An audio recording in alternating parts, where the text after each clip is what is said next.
আসসালামু আলাইকুম রহমতুল্লাহি তাআলা ওয়া বারাকাতুহু। দারুণ একটা সুখবর, নতুন কারিকুলাম স্থগিত। সাধুবাদ জানাই এই কারিকুলাম স্থগিত করার জন্য। আসলে এটা প্রয়োজন ছিল, প্লাস এটা সময়ের দাবি। কেনই বা নয়, এমন কারিকুলাম যেটা শিক্ষকরাই বুঝে উঠতে পারেনি স্টুডেন্টরা কীভাবে করবেন।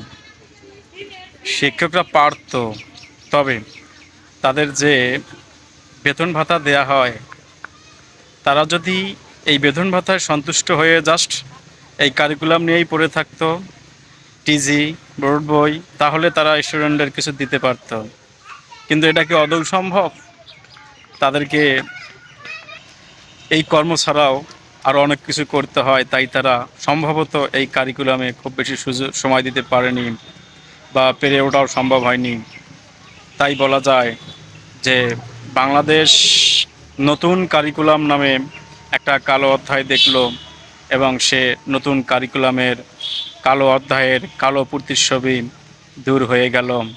সো ধন্যবাদ জানাই, অনেক থ্যাঙ্কস জানাই যারা এই সিদ্ধান্তটা নিল যে নতুন কারিকুলাম স্থগিত।